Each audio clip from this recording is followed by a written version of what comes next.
Welcome to my daily review. Today is Monday, June 3rd.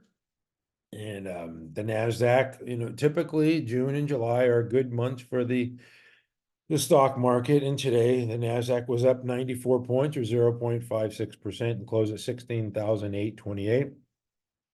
So the first day of June was good for the Nasdaq. You can see last week it pulled back to the 21, found support, bounced a little on Friday, and then followed through today, which is what you want to see. If you take a look at the 5-minute chart, though, on the Nasdaq, you can see it gapped higher. And then I always tell the subscribers at MC Stock Charts that you got to observe the market and don't just these Monday morning gaps higher. Suckers play; they're used to sell. The exit liquidity to get out of stocks. So this is what happened this morning. You didn't have to look very long. What was it, 20 minutes in, and it started selling off.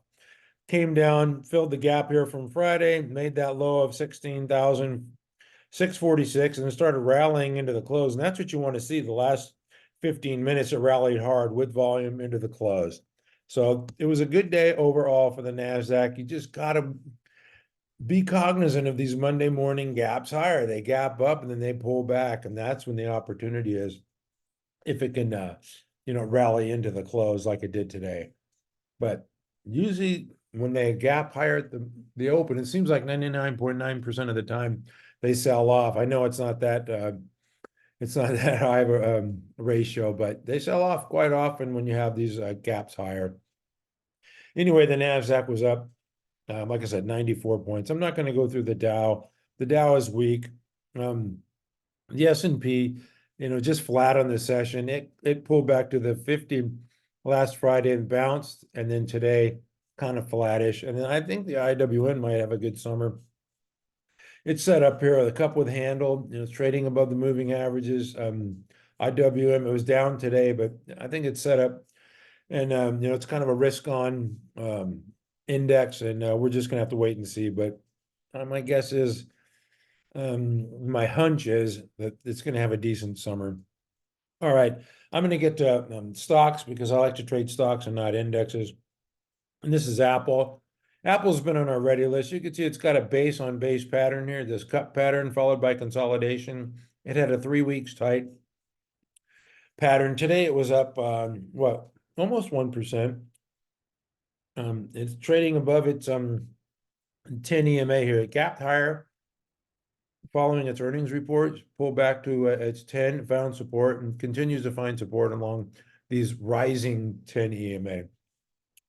So that one looks good. I got to get to NVIDIA. NVIDIA is the king of AI. You can see it gapped higher on earnings, traded up to an all-time high of 1,158. Pulled back 2 days last week. You thought the world was coming to an end. Oh my gosh, what's happening to NVIDIA? It was down 43 points and then $9. And today it was up 50 something bucks. Anyway, this thing's gonna split. If you hold it by the close Friday, it splits Monday 10 for 1. So if you have 10 shares, you get 100. If you have 100 shares, you get 1,000. You have 1,000 shares, you're doing pretty good.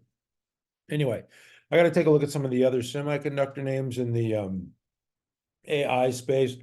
This is ARM, and this one traded above a downtrend line here, which is interesting to me. Right here where it broke above the downtrend line. Now it's doing pretty well.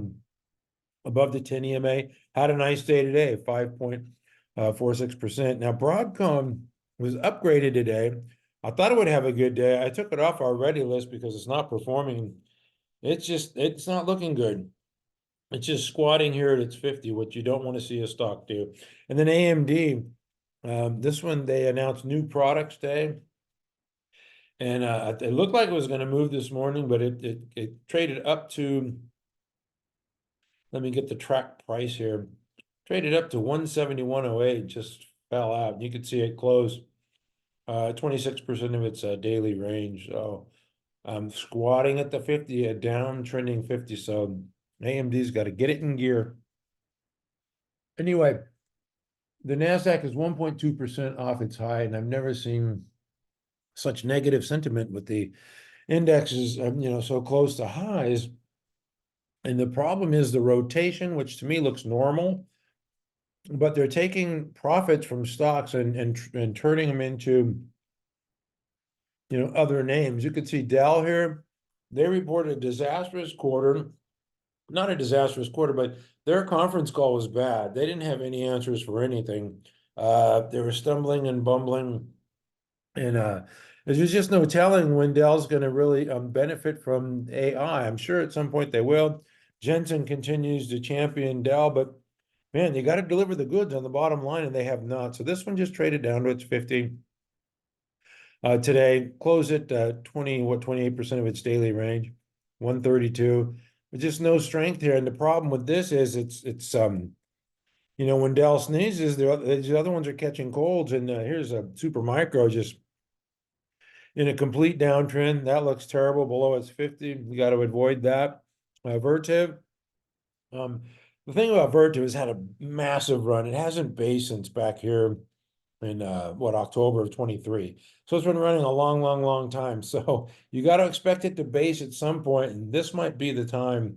You can see big selling coming in. So they're rotating out of this stuff, and this is the negative part of the market. If you're owning Vertiv and you think it's just going to follow the moving averages forever and a day, well, maybe it won't, and maybe it'll form a base. So you have to keep an open mind and be flexible.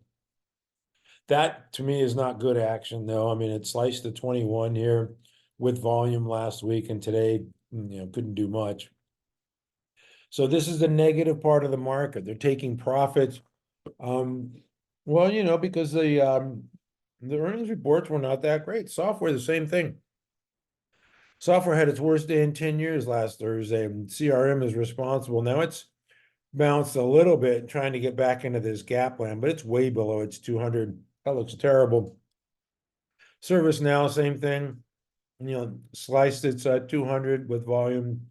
Yeah, it's recovered a couple days, but that is not something I'm interested in. Datadog, another one of these software names. Sliced to 200. This is just not good action in the software names. ESTC, Elastic, they reported a good quarter, and then they went up one day and then down again today. So the software names look pretty bad in my opinion. So definitely going to try to stay away from them. There was one that I kind of like, and that's AppLovin. I had this as a for a bounce. I don't consider 1.5% a bounce. I mean, it's better than going down, but it's above its 21. I'm still gonna watch this for a bounce. I like it above Friday's high, which was good, 83.10. It made it above there today, so I'm watching for that. But software names are just really out of favor. Wix, this one had this gap higher, like quite a few of the names that I've mentioned, and then it pulled back to its 10, found support, and then bounced today 3.4%. Another one that I'm watching that's on our power earnings gap list. Another sector that they're definitely selling, I'm going down this negative road before I bring you back on the positive path, is Constellation. Somebody told me that Kramer had endorsed it, last week, and it just sold off. I don't know, but it's got this consolidation here. It's near a base. So the 198.83, people are asking me, is that still valid? Yes, of course it is. If Constellation pulls back to its base here at 198, coincides with the 50, to me, that would probably be an opportunity. We'll have to wait and see how that one plays out. VST is a different story, though, because this one has been running for a long time. And, where's the base on this one? There is no base. It's been running since when the heck was this one base? Back in October 23. So it's been running a long time just on its moving averages. So it wouldn't surprise me for this one to base as well. Maybe it'll just pull back to the 21 and bounce and make new highs. We have to wait and see, but this is not good action. They're definitely selling these and rotating into other groups. What groups? I'm going to get there in a minute. Quanta Services, another one of these AI plays. There's the AI and the AI auxiliary plays, like the power plays, and they're selling these right now. This is the base back here for Quanta, February. So it's not that far from a base, but price-wise it is 219. Got a long way to go. So let's see if it forms another base here. That would be fine. Definitely one that I'm watching. Anyway, CAVA was downgraded today. The restaurant stocks were hot. They were red hot. Now CAVA got downgraded and these things sold off. Not just CAVA. CAVA was down 5% on that downgrade, but still, trading above the 10. Chipotle, they split 50 for one, I believe. The 7th, I believe it is. And this one pulled back to the 50. So the restaurant stocks were getting hit today, except for Sweet Greens. This is one that I'm watching as well. It had that power earnings gap pulled back to the 21 and trying to find support. It didn't bounce today, 7 cents is not a bounce, but it's better than selling off like its cohort. Anyway, I'm looking for this bull wedge to resume higher. We'll have to wait and see, but I like Sweet Green and I like that chart setup right there. So anyway, oh, and Brinker International is one that nobody talks about, but this one is just doing its it looks like a VST. So it's a Kelly Slater stock, just surfing its moving averages until it doesn't. The trend is your friend, until it bends at the end. So that's a nice trend there. Anyway, all right, I'm going to get to the positive stuff. Spotify, I guess you can call this a software name, more of a consumer product. Consumers subscribe to the music software, and this one said they're going to raise prices today and was up 5.6%. So raising prices in the USA, and you can just see here the the higher lows here. It's just every time it makes a low here, it's a higher low, and that's what you want to see. The higher lows and the rising moving averages. If that trend continues, then you just hold something like that. I don't see really a sell sign above the moving averages. So Spotify, good day today for the longs there. Congrats to the longs. ELF, this is one that I had on my ready list that popped today. Again, I think, when it goes over 200 here, that move, that spike in the morning, I think it's got to sell that, right?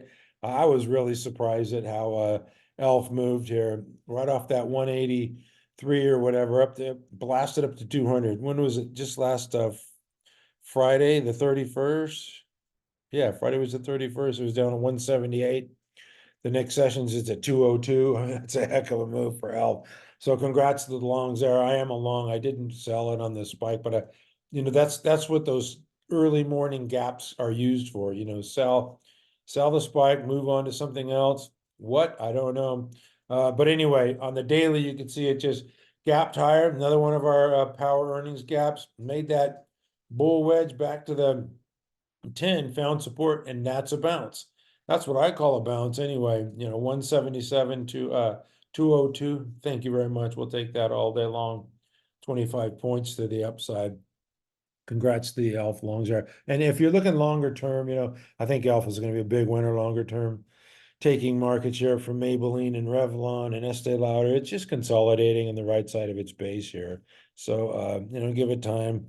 Probably needs, at least a few more weeks, probably another earnings report or two before it can trade above the 221. So just be patient. If you're tucking it away in a long-term retirement portfolio, I think that's a good idea as well. Abercrombie and Fitch, time frames are everything in the stock market. If you're a trader, which this is a swing trading site that I run, but if you're, I'm also an investor and like to hold things longer term as well, because I don't like to pay taxes. I'm tight that way. Anyway, Abercrombie and Fitch, another one that is blasted higher on earnings. That was a 24% move.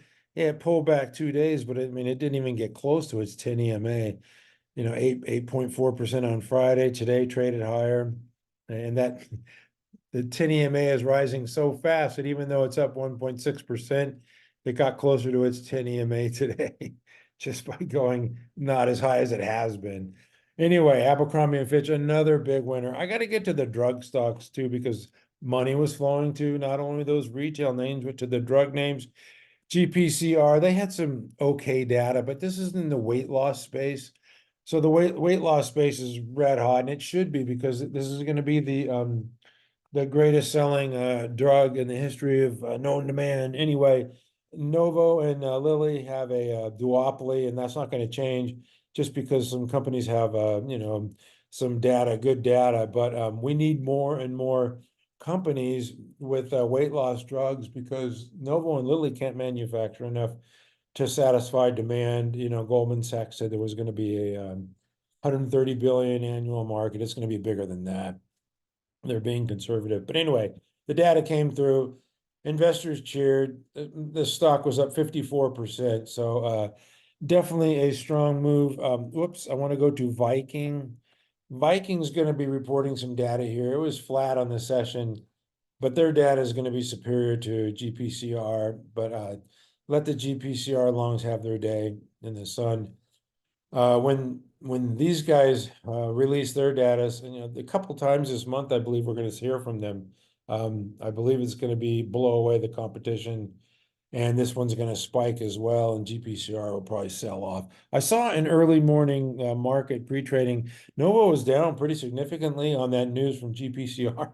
They have no impact on Novo sales, just because they have, a drug that, it wasn't that great a data to begin with, but it's just, this is why pre-market trading, I don't kind of disregard it. There's just a bunch of wackos in there pushing money around. I don't know what they're thinking, but Novo didn't do much today. It's got a big, they split 2-for-1 recently, so they have a pretty liquid stock, quite a few shares, but I just wanted to show how it's sold off here, gap lower, and then just kind of traded up all day long.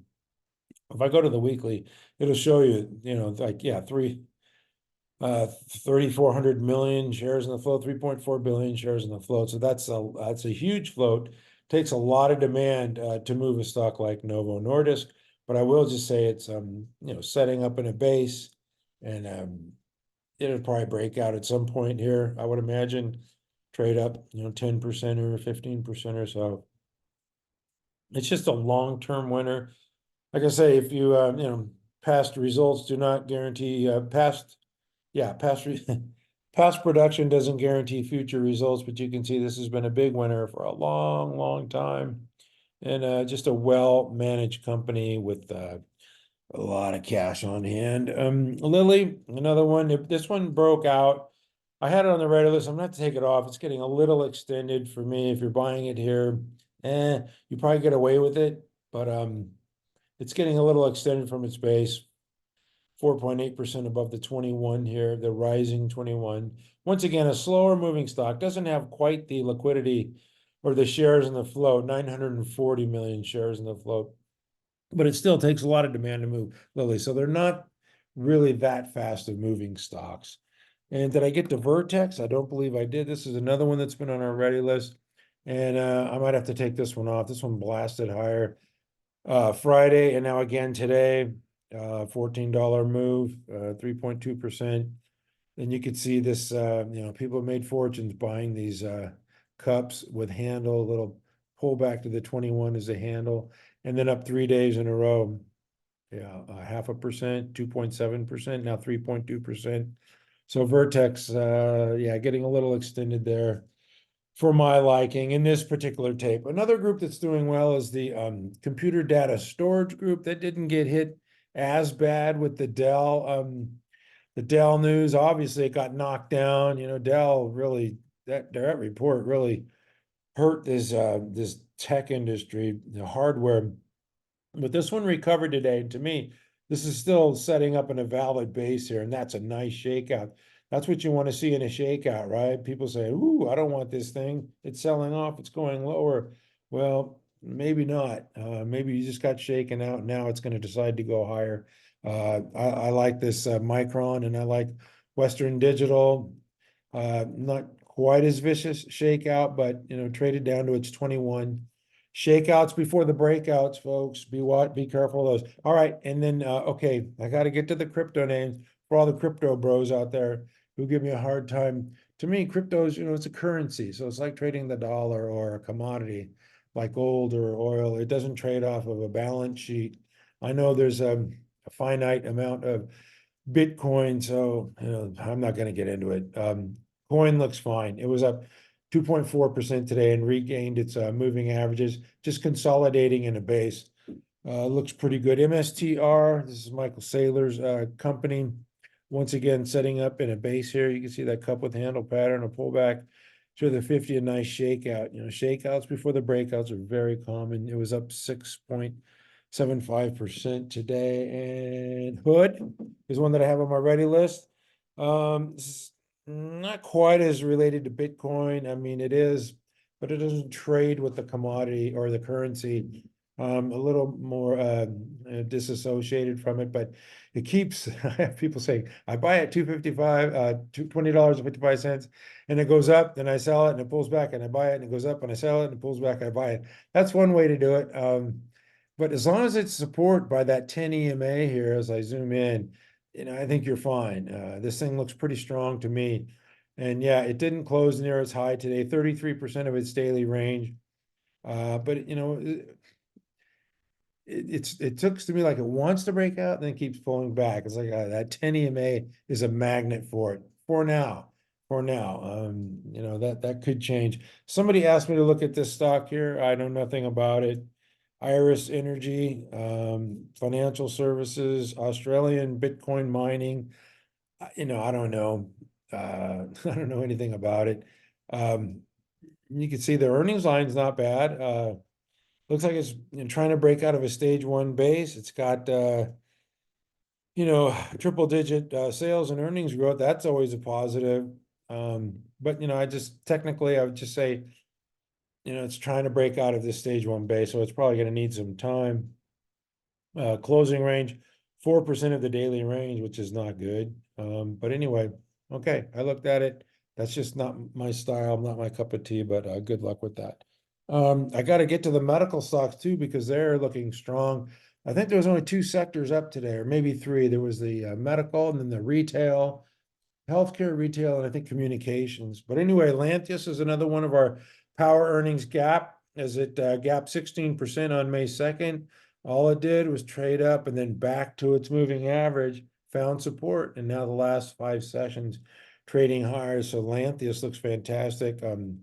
Intuitive Surgical, this one's just consolidating in a base. I'm pointing this one out because it may or may not show up on our ready list. I kind of like this, how it's trading tight along the moving average. You know, I want to buy them close to their moving averages. I don't want them extended. I want them near a base. So Intuitive Surgical, definitely a strong stock, well-run company. It's got sales and earnings growth. It's no fly-by-night company. And then the last one is Tandem. I believe this is another one of our power earnings gap stocks. We have a lot of them. I think I listed 57 this morning. Anyway, it gapped 22% higher on May 3rd, and it's just minding its 10, the Kelly Slater surfing the moving average stock. So that one looks good as well. And where else is the money going to? Well, some of it was going to the leisure services stock. Royal Caribbean, this looks fantastic. Broke out of a base, pulled back to the 50 for the first time, found support. Now it's just trending along the 10 and the 21. It's minding its moving averages. Another Kelly Slater stock, surfing the moving averages. CCL not quite as strong. Yeah, just poking above its 50. And then Norwegian Cruise Lines not nearly as strong as the rest of them. Okay, that's it for me today. Thank you for watching. You can't get too negative with the Nasdaq 1.2% off of its highs. I understand there's rotation and people are getting hurt trying to hold stocks too long as they trade higher than they pull back because they're not near a base. They're extended. They're not near bases. So you know, institutions are selling those stocks and buying others, and that's just the way it goes. First Solar is one that they have been buying. Anyway, I lied. I have one more thing, and it's not First Solar. Tomorrow we're going to get an earnings report from CrowdStrike.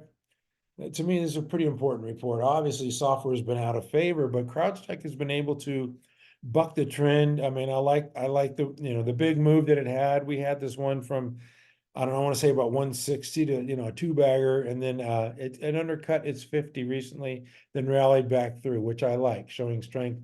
But now it's sliced its 50, and it's going into its earnings report on a downtrend, a lot of selling, a lot of skepticism, a lot of fear that CrowdStrike's going to spit the bit. So that is like the anti-Dell. Dell was just ripping and rolling and roaring into its earnings report. And what happened? Well, they spit the bit and see you later. So it got ahead of itself. A lot of good news priced in, and they didn't deliver the good news, so it sells off. CrowdStrike is exactly the opposite. A lot of fear, everybody's selling this stock. It's below its moving averages. Expectations are, being reduced. So to me, that's a good setup for CrowdStrike. I don't own it. I don't like to gamble on earnings, but it wouldn't surprise me if they reported a strong quarter and the stock was rewarded. GTLB reported tonight. I have no idea how it's doing, down 4%. Of course it is after hours, and that's why I say, earnings is just it's a real crapshoot these days. Anyway, that's it for me. Thank you for watching. I have a ready list tonight and some other stocks in the hopper for tomorrow. So thank you for watching. And at mcstockcharts.com, we never give up. Have a good evening.